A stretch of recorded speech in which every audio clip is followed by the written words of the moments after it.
Hello दोस्तों, स्वागत है आप सभी का एजुकेशन केयर 6 में। और रुक करते हैं बिहार की तरफ। बिहार में सहायक भर्ती को लेकर 44 पदों की वैकेंसी निकाली गई है। इसके बारे में हमने आपको पूरा शॉर्ट नोटिफिकेशन भी दिखाया और इसका ऑफिशियल नोटिफिकेशन जो अपडेट किया गया है इसके ऑफिशियल वेबसाइट पे वो भी आपको दिखाया। आप इसको जाके डाउनलोड करके भी देख सकते हैं।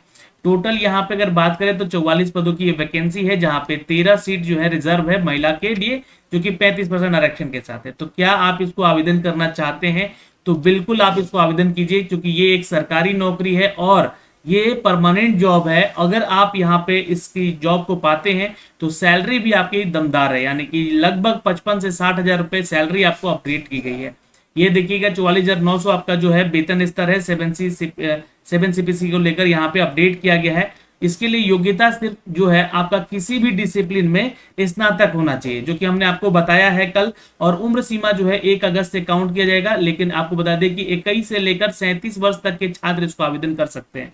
जो ओबीसी या ईबीसी में आते हैं उनको 40 वर्ष तक आरक्षण है यहाँ पे देने का, फॉर्म को भरने का। महिला को भी 40 वर्ष है यहाँ पे, पुरुष को भी 40 वर्ष है। अनुसूचित जाति जनजाति से आप आते हैं तो यहाँ पे 42 साल तक आप जो है छात्रा और छात्राएं आवेदन कर सकते हैं।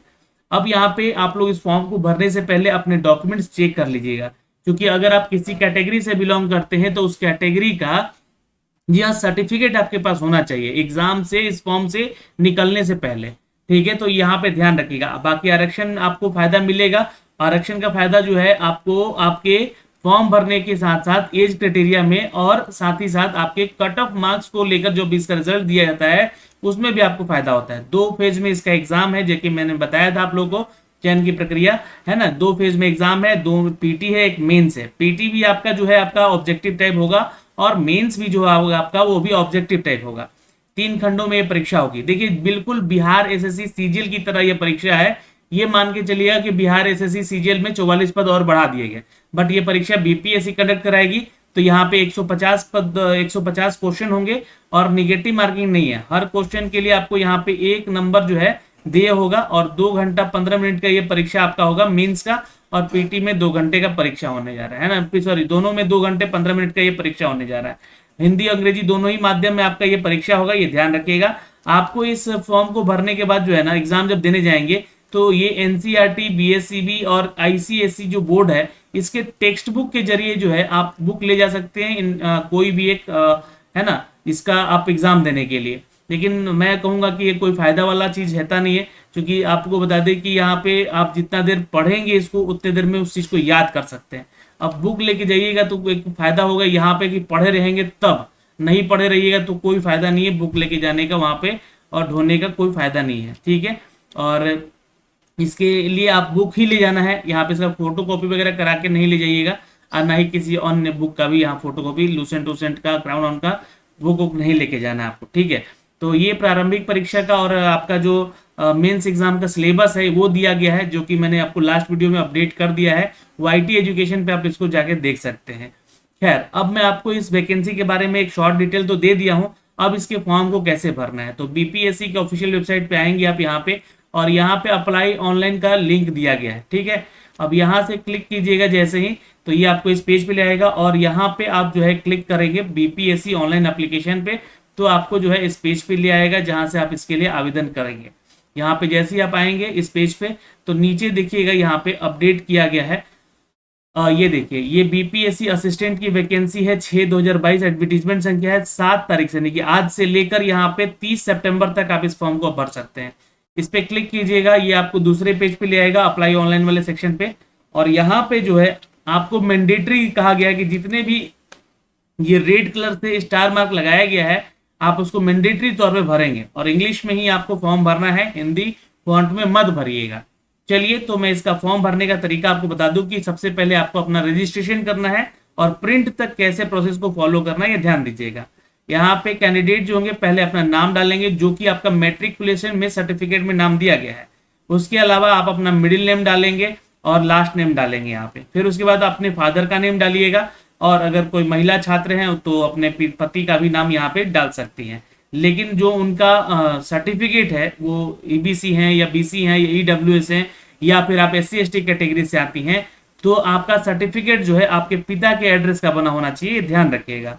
मदर्स नेम यहाँ पे अपना डालिएगा जो कि सर्टिफिकेट में आपके मेंशन होगा, और डेट ऑफ बर्थ क्या है आपका उसको भी यहाँ पे आपको अपडेट करना होगा यहाँ पे, ठीक है। डेट ऑफ बर्थ ध्यान से यहाँ पे भरिएगा जो मैट्रिकुलेशन वाले सर्टिफिकेट में आपको अपडेट किया गया है, और स्टेटस क्या है, मैरिड है अनमैरिड है, तो ये सारी चीजें जो है आपको यहाँ पे बतानी होगी, ठीक है। जेंडर क्या है आपका, मेल है फीमेल है ये बता दीजिएगा, या ट्रांसजेंडर वाले भी छात्र इसको आवेदन करेंगे। अब गलती यहाँ पे ये मत कीजिएगा लोग कि अब मैरिड है ना, तो भी आप लोग बहुत छोड़ के अनमैरिड पे क्लिक कर देते हैं। ये जरूर बताइए कि आप मैरिड हैं और इसके लिए आप आवेदन कर रहे हैं, उसका प्रेफरेंस आपको बाद में दिखता है, बाद में मिलेगा, मैं आपको बताऊंगा किसी अन्य वीडियो में, एक लंबा प्रोसेस है। जी हाँ, आधार कार्ड अपना जरूर यहाँ पे डालेंगे, यहाँ पे जो भी आईडी सेलेक्ट करेंगे, जैसे आधार कार्ड, पैन कार्ड या ड्राइविंग लाइसेंस में से कोई आप क्लिक करते हैं यहाँ पे, सपोज पैन कार्ड, तो पैन कार्ड नंबर यहाँ पे अपना डाल दीजिएगा, है ना। सपोज आधार कार्ड डाल रहे हैं तो आधार कार्ड नंबर यहाँ पे डाल दीजिएगा, ठीक है। और यहाँ पे फिर बोला जा रहा है कि आप इंडियन हैं, सिटीजन हैं इंडिया के, मतलब आपके पास, तो यस पे क्लिक करके छोड़ दीजिएगा। नहीं है तो भी आप इस फॉर्म को भर सकते हैं, नेपाल वेपाल से जो छात्र भूटान से भरते हैं वो भी इस फॉर्म को भर सकते हैं। अब यहाँ पे are you permanent residential Bihar के हैं तो यस कीजिएगा। अब देखिए यहाँ पे एक गलती और नहीं करना है, ये गलती की आप बहुत सारे छात्र जैसे कि बाहर से फॉर्म भरते हैं और वो रहने वाले हैं बिहार के, लेकिन वो बहुत सालों से बाहर रह रहे हैं, तो उनके पास सर्टिफिकेट बनवाना होगा उनका। यहाँ पे आप परमानेंट सर्टिफिकेट अपना बनवाइए कि आप लोग जो है यहाँ के निवासी हैं, और ये आपके पिता के नाम का ही बनेगा और आपका नाम उसमें इंक्लूड रहेगा, ठीक है। तब यस कीजिएगा, नहीं तो नो पे क्लिक करके अदर स्टेट से आप तो नो पे आगे क्लिक करके फॉर्म भरिएगा। Do you belong to any reserve category, अगर आप कैटेगरी में हैं तो यस कीजिएगा, अन्यथा नो पे क्लिक कीजिएगा। यस जैसे यहाँ पे क्लिक कीजिएगा, ये ऑप्शन क्लिक करने के लिए ओपन हो जाएगा कि आप किस कैटेगरी से फॉर्म भर रहे हैं, ईडब्ल्यूएस हैं, एससी एसटी हैं, या ईबीसी हैं, या बीसी कैटेगरी से। अब देखिए बीसी कैटेगरी की अगर हम बात कर लेना तो इसका थोड़ा सा नोटिफिकेशन देखिए आप लोग यहाँ पे, ये जो सीटों की संख्या दी गई है यहाँ पे, मैंने आपको कल भी बताया था ये चीज, सीटों की संख्या दी गई है यहाँ पे। अनुसूचित जनजाति में एक भी सीट नहीं है, अत्यंत पिछड़ा में 8 है, और पिछड़ा वर्ग यानी कि बीसी कैटेगरी में मात्र 1 सीट है ना। और यहाँ पे महिलाओं के लिए रिजर्व कोई सीट नहीं रखा गया है, और ना ही ओबीसी का यहाँ पे महिला के लिए कोई सीट रिजर्व रखा गया। अब यहाँ पे जिनका रिजर्व सीट एक भी नहीं है, ठीक है, एक भी नहीं है, ये एक भी नहीं है, तो ये जो फाइट करेंगे ये जनरल कैटेगरी के सीट पे फाइट करेंगे, मतलब समझ रहे, जो जनरल कैटेगरी का कट ऑफ जाएगा वही आपका कट ऑफ यहाँ जाएगा, ये ध्यान रखिएगा। यहाँ पे भले ही आप अपना वो बता दीजिएगा कि हम इस कैटेगरी से हैं, लेकिन उसमें रिजर्व आपका कोई सीट है नहीं, तो पहला फाइट आपका होगा यहाँ पे। हाँ, कट ऑफ वगैरह जो आपका रिजल्ट दिया जाएगा वो आपके आधार पे ही दिया जाएगा, ओबीसी और एससी/एसटी का जो भी कट ऑफ जाता है उसी के आधार पे आएगा, लेकिन ध्यान रखिएगा आपका सीट नहीं होने के चलते आपका जो कट ऑफ है वो जनरल कैटेगरी से मैच खाएगा, ये बात बहुत ध्यान रखना है आपको। अब आगे चलते हैं, इस फॉर्म को भरने के ऊपर हम लोग जो चर्चा कर रहे थे, ठीक है। अब यहाँ पे जो है पूछ रहा है कि क्या आप स्वतंत्रता सेनानी के नाते पोते से संबंधित हैं, तो यस कर लीजिएगा, नहीं है तो बिल्कुल छोड़ दीजिएगा नो पे क्लिक करके। पीएच कोटे से संबंधित हैं आप, यानी कि डिसेबल कैटेगरी में आते हैं, तो बिल्कुल यहाँ पे आप नो कर दीजिएगा, अगर नहीं है तो है तो यस पे क्लिक कर लीजिएगा, और अगर है तो आपको इसमें बताना होगा कि किस कैटेगरी में आपका डिसेबिलिटी है, ठीक है, ये ध्यान रखेंगे। अस्थायी दिव्यांगता की स्थिति में आवेदक जो है आश्वस्त हो लेंगे कि उनका प्रमाण पत्र जो है वो काल बाधित ना हो, ठीक है। तो स्थायी अगर है यहाँ पे, मतलब कि शुरू से बचपन से हैं आप, दिव्यांग कोटे में है, तो उसको थोड़ा सा आप लोग क्लियर कर लीजिएगा। फिर उसके बाद दोस्तों आपको अपना एड्रेस बताना है, वही एड्रेस अगर सेम है, आपका रेसिडेंशियल परमानेंट एड्रेस ही है, तो यहाँ पे सेम एड्रेस आ जाएगा, वो क्लिक कर लीजिएगा, तो आपको जो है सेम एड्रेस यहाँ पे क्लिक होके आ जाएगा। ओके, तो ये क्वालिफिकेशन क्राइटेरिया के बारे में अब है यहाँ पे कि जो वैकेंसी के लिए आप फॉर्म भर रहे हैं, क्या आप जो है मतलब हैं यहाँ पे क्वालिफाइड हैं, मतलब यहाँ पे आप चयन के लिए जो प्रक्रिया में पूरा आपके पास क्राइटेरिया फुलफिल करते हैं, और एडवर्टीजमेंट में जो भी चीजें दी गई है तो यस पे क्लिक करके रह दीजिएगा, नहीं कर रहे हैं तो नो पे क्लिक कर लीजिएगा। लेकिन आप फॉर्म भर सकते हैं और एग्जाम दे सकते हैं, नहीं भी है तो, लेकिन आपका रिजल्ट नहीं होगा, ध्यान रखेंगे। ईमेल एड्रेस आपको अपना बताना होगा, और एक वैलिड ईमेल एड्रेस डालिएगा, उस पे मेल पे आपका जो है कोड जाएगा, और उस कोड को आपको डालना है यहाँ पे, ठीक है। ईमेल आईडी पे आपको एक पास कोड जाएगा, और फिर आपके मोबाइल नंबर को डालना है, और उस पर एक ओटीपी कोड जाएगा, तो ये ओटीपी कोड यहाँ भी डाल देना है। फिर इस कैप्चे को यहाँ पे है डालकर और सबमिट पे क्लिक कर लेना है। अब जैसे ही आप सबमिट पे क्लिक करेंगे आपको ले जाएगा दूसरे पेज पे। जी हाँ, आपका रजिस्ट्रेशन हो गया यहाँ पे, अब एप्लीकेशन फॉर्म पे जाएंगे, एप्लीकेशन फॉर्म भर लेंगे, चलिए तो इसको मैं भर के फिर आपको उस फॉर्म को भी दिखलाता हूँ कि मैं कैसे इसको अप्लाई किया हूँ और कैसे भरता हूँ इसको। ओके, तो जैसे ही आप सबमिट पे क्लिक करेंगे तो ये जो है आप अपना जो इतना भी डिटेल भरे हैं यहाँ पे आपको पूछेगा कि जो आपने सब कुछ डिटेलिंग किया है यहाँ पे वो सही है या गलत है। तो आप बोलिएगा कि सही है, क्योंकि आप लोग एक बार रीचेक जरूर कर लीजिएगा। ठीक है, इनवैलिड कैप्चा यहाँ पे दिया गया है और ये कैप्चा यहाँ पे हमने लग रहा है गलत डाल दिया है। तो यहाँ पे जो है ये देखिएगा, इसको मिलाइएगा। स्मॉल में टी है, 4 है, स्मॉल में एफ है, क्यू है और ये वी है।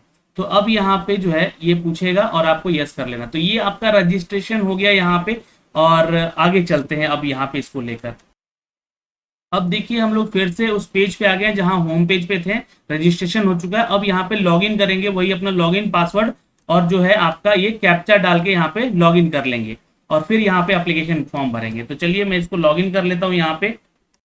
तो कुछ इस तरीके से यहाँ पे लॉगिन होगा, आपके डैशबोर्ड पे आप आ जाएंगे जहाँ पे ये सारी चीजें आपको दिखेंगी, आपका डिटेल यहाँ दिखेगा। अब यहाँ पे कोई अगर त्रुटि हुआ है तो देखिए आपको बता दें कि अभी सुधार कर लीजिएगा। रजिस्ट्रेशन करते समय कोई भी गलती हुआ है, जैसे आधार कार्ड नंबर या पैन कार्ड नंबर गलत डाल दिए, या नाम डेट ऑफ बर्थ गलत डाल दिए, या पिता का नाम कुछ गलत डाल दिए, या माता का नाम कुछ गलत डाल दिए, तो अभी सुधार लीजिएगा इसको सबमिट करने से पहले।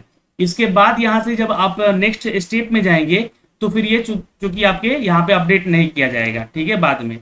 तो मुझे नहीं सुधारना, यहाँ पे आगे चलते हैं। क्लिक हियर फॉर पेमेंट पे क्लिक करते हैं आप। ठीक है, अब पेमेंट सेक्शन का यहाँ पे अपडेट आएगा, प्रोसीड कर देंगे। और ये जो है अपडेट आपको मैं एक नॉर्मल फॉर्म भर के बता रहा हूँ, है ना। मैं यहाँ पे पेमेंट भी नहीं करने वाला हूँ यहाँ पे, ठीक है, लेकिन आगे का प्रोसेस मैं आपको सब कुछ क्लियर करके दूंगा यहाँ पे। ठीक है, तो यहाँ पे आप जो है यूपीआई के जरिए भी भर सकते हैं इसका फॉर्म, या फिर आप जो है नेट बैंकिंग के थ्रू भर सकते हैं, या क्रेडिट कार्ड के जरिए भी भर सकते हैं। यहाँ पे आपको अपडेट दिया गया है। वैसे यूपीआई का ऑप्शन तो नहीं है, डेबिट कार्ड नेट बैंकिंग के जरिए आप यहाँ पे पेमेंट कर सकते हैं। ठीक है, अब कौन से बैंक का है आपका ये आपको बताना होगा। अदर बैंक है तो अदर बैंक के जरिए यहाँ पे क्लिक कर लीजिएगा और प्रोसीड नाउ पे क्लिक कर लीजिएगा। चलिए आगे का प्रोसेस मैं देखता हूँ यहाँ पे। ये देखिए आपके सामने ये इतने सारे बैंक के ऑप्शन आ गए। जिस भी बैंक में आपका नेट बैंकिंग है उसे कर सकते हैं, या फिर आप साइबर कैफे से जाके भी इसको पेमेंट करवा लीजिएगा। फॉर्म लेकिन अपने खुद से भरिएगा, और यहाँ पेमेंट जो कि साइबर कैफे से भी जाके भरवा सकते हैं आप इसको। ठीक है, तो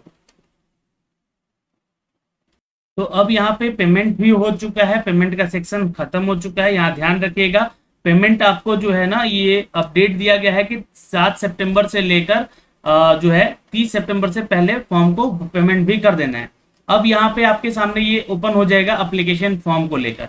तो आप जैसे ही इस पे क्लिक करेंगे ये आपको एप्लीकेशन फॉर्म पे ले जाएगा, और जो भी डिटेल्स अभी तक आपने नहीं भरे हैं उसको भरने को बोलेगा। अब इसमें जो देखिए मैं आपको बता दूं यहाँ पे कि जो अपडेट आपने भरा है उस पर यस पे क्लिक हुआ है, और आपका जो है सारा डिटेल यहाँ पे दे दिया गया है ना। और ये आपको अपडेट कर दिएगा। कुछ कुछ ऐसे हैं यहाँ पे कि किसके लिए क्या भरना चाहते हैं। कहीं आप गवर्नमेंट एम्प्लॉय हैं तो आप हाँ या ना पे क्लिक करके आगे उसके बारे में बताइए। हैं तो यहाँ पे हाँ करके बताना होगा।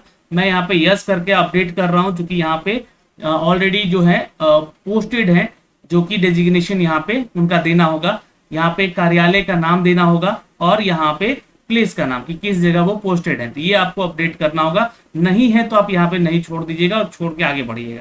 फिर उसके बाद देखिएगा यहाँ पे जो अपडेट है कि क्या आप भूतपूर्व सैनिक में आते हैं, तो नहीं पे क्लिक करके आ चुका है ये सब, जो कि आपने उस समय रजिस्ट्रेशन में अपने बताया होगा यहाँ पे। ओके, यहाँ पे 600 रुपए का पेमेंट हो चुका है इनका, और ये सारा डिटेल जो है यहाँ पे आ चुका है। और ये अब जो है आपको नेक्स्ट पे क्लिक करके आगे बढ़ जाना है। ठीक है, तो मैं थोड़ा सा यहाँ पे जो है सरकारी नौकरी के बारे में अपडेट यहाँ दे देना चाहता हूँ, है ना, जो कि अगर आपने नहीं किया है तो नहीं पे, और यस किया है तो यस करके यहाँ पे आपको थोड़ा डिटेल देना होगा किस कार्यालय में आप कार्यरत हैं। अब आगे का प्रोसेस यहाँ पे क्या है कि आप अपना एडमिट यहाँ पे जो है उत्तीर्णता वगैरह बताएंगे कि मैट्रिकुलेशन में किस सब्जेक्ट में आपने पास किया है, कौन से ईयर पास किया है। यहाँ पे पासिंग ऑफ ईयर बताना है, सेशन क्या है, कौन से स्कूल से आपने पास किया है, कौन सा बोर्ड है आपका वो बताना है, कितना आपका मार्क्स आया था, फुल मार्क्स में से कितना, और परसेंटेज क्या बना था। इंटरमीडिएट का भी और ग्रेजुएशन का भी अपडेट आपको यहाँ पे देना है। और मैं फिर इसको आगे भर के आगे बढ़ता हूँ आप लोग के लिए। अगर आपके शरीर पे कोई निशान है तो वहां पे जरूर बताइएगा इस चीज को लेकर, यहाँ पे अपडेट जरूर करना है आपको। ठीक है, ये अपडेट दिया गया है। फिर उसके बाद यहाँ पे जो है अपना फोटो और सिग्नेचर जो है आपको इंग्लिश में और हिंदी में, ये ध्यान दीजिएगा, यही गलती मत कीजिएगा। बहुत सारे छात्र यहाँ गलती करते हैं कि इंग्लिश में हिंदी का सिग्नेचर डाल देते हैं और हिंदी में इंग्लिश का डाल देते हैं। और फोटो देखिएगा, बैकग्राउंड जो है आपका व्हाइट होना चाहिए या फिर ब्लू होना चाहिए, ये ध्यान रखेंगे, ठीक है। और साइज यहाँ पे मेंशन किया गया है, आप लोग इसको देख सकते हैं, और इससे ज़्यादा छोटा भी नहीं चाहिए। और ये जो डायमेंशन है ये भी देख लीजिएगा, यहाँ पे मेंशन किया गया आप लोग। और फिर उसके बाद जो है आप यहाँ पे इसको प्रीव्यू कर लीजिएगा फाइनली, ठीक है। तो चलिए मैं यहाँ पे अपडेट कर देता हूँ इसको भी। अब जब यहाँ से आपने फॉर्म को फाइनली सबमिट कर लिया है तो आपके पास एक ऑप्शन आएगा जो कि यहाँ पे अपडेट किया गया है, फिल्ड अप एप्लीकेशन। आपका एप्लीकेशन भरा जा चुका है और आप जो है इसको डाउनलोड करके रख लीजिए अपने पास। और ये तो आईडी पासवर्ड अपने पास जरूर रखिएगा, है ना। तो ये मैंने सेव कर लिया है अपडेटेड अपना एप्लीकेशन। वैसे मैंने आपको ये सिंपल फॉर्म भर के बताया है यहाँ पे, इसी तरीके से आप कोई गलती ना करते हुए इस फॉर्म को भरिएगा। तो इस वीडियो में इतना ही, मिलते हैं आपसे अगले वीडियो में, तब तक के लिए जय हिंद।